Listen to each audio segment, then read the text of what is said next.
Welcome back to the Freemelon Society, everyone. I am Eli, and once again we are going to be using the hammer of truth to shatter through the lies and deceptions of a sick and erroneous culture. Today we're going to be looking at Cliff Bars, the same types of bars that fit into the category of nutritional nonsense that people reach for whenever they need a quick dose of poison. So with no further ado, let's go investigate the ingredients of a Cliff Bar.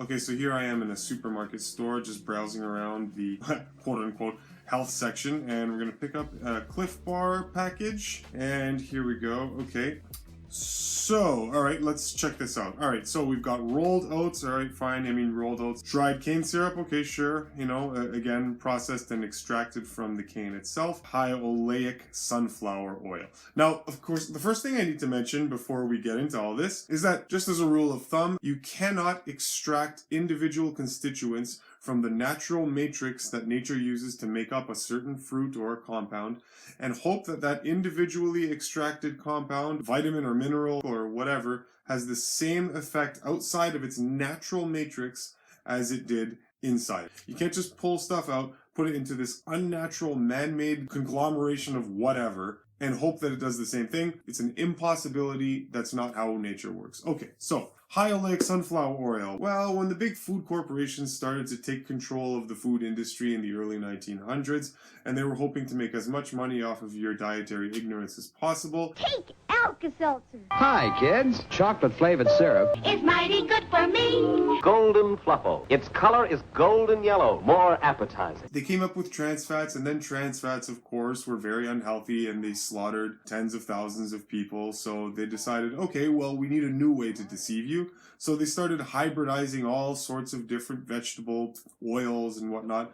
They came up with the oleic oils. Oleic sunflower oil, oleic safflower oil. First of all, to extract oils from these plants, this is something you could never ever do in nature. Go to a field and try to extract the oil from dandelion leaves, just with your teeth or whatever. It's impossible, right?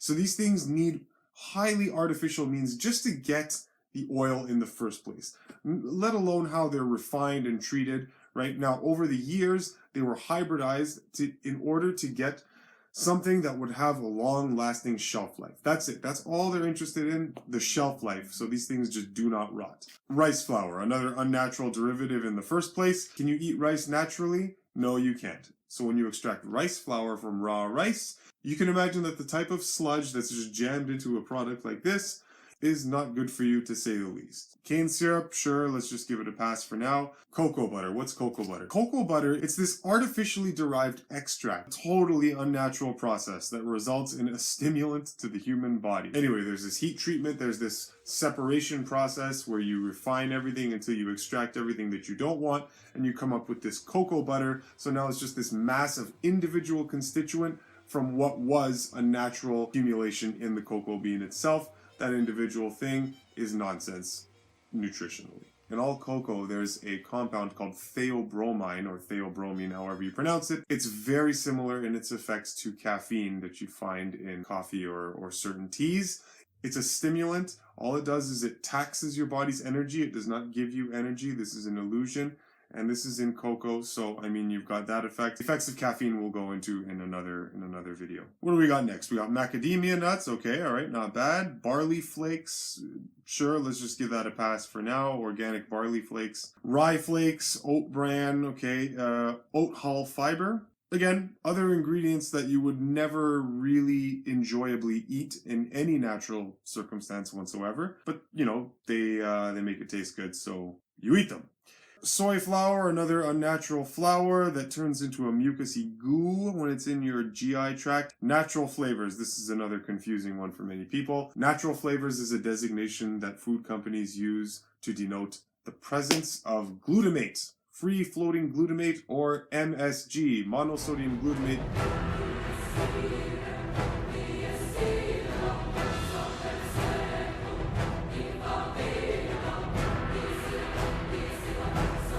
MSG is present anytime you see natural flavors. Especially when natural flavors isn't designated as organic, it's at least got glutamate in it, which is just MSG in a different form. Natural flavors does not mean natural by any stretch of the imagination. All that means is that whatever chemical compound, whatever artificial concoction they come up with, if it resembles a natural flavor, then they can label it natural flavors. So if I mix gasoline with crap, with some urine and some other chemicals, and it somehow tastes like pineapple, I can say that it is a natural flavor because it tastes like pineapple. It has nothing to do with the flavor actually being derived from something natural. Okay, so please remember that natural flavors is like a ubiquitous, universal ingredient. It's in everything. The second you see it, the first thing you should think of is totally unnatural and MSG. Salt, inorganic mineral, complete poison to your body. Your body doesn't know what to do with salts. Only organic salts you can use in the human body. Inulin or chicory fiber. Okay, what is inulin? Inulin is just an extract from certain plants and certain roots or whatnot that seems to stimulate the growth of bacteria in the system when it's taken in. Now, if you think that food engineers are smart enough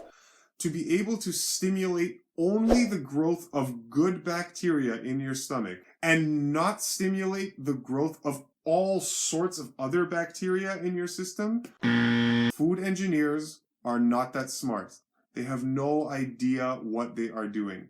They'll tell you that inulin and other extracts are perfectly harmless. They'll say that they stimulate good bacteria, prebiotic bacteria. If it's stimulating bacterial growth, it's stimulating all bacterial growth. Yeasts and funguses and whatnot. You think they can control what bacteria grow when this thing moves through your entire system, bloodstream and all your cells? And, you know, people are dreaming. So, no. So when you see inulin, just think rampant bacterial growth all over the system, okay?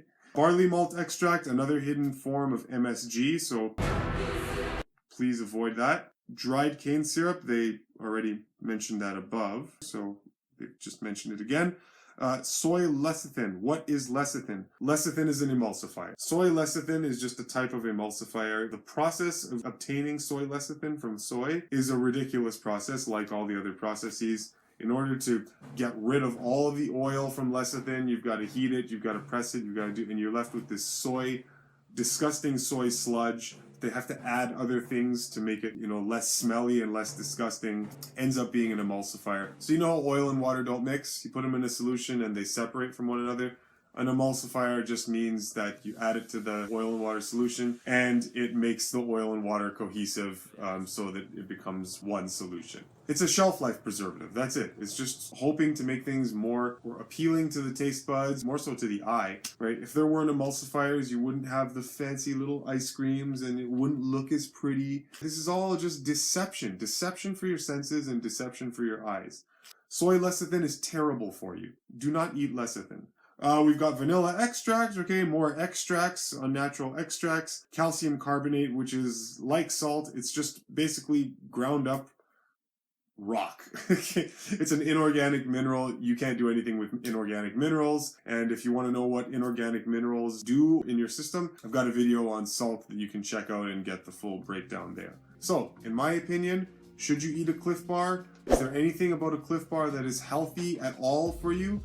No, there is nothing natural about this bar, or any bar really that's like it. I guess the only passable ingredients in a Cliff Bar would be maybe the dried cane syrup and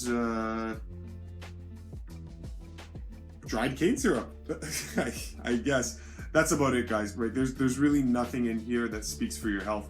So if you want to reach for a snack, reach for a cherry tomato, reach for a carrot, reach for a fruit, a pear, an apple, clementine, a tangerine. These are snacks. This is not a snack. This is just corporate nonsense, taxing your wallet and taxing your health to a greater degree. The world around you and the culture around you will constantly seek to undermine your intelligence, your knowledge, and your health.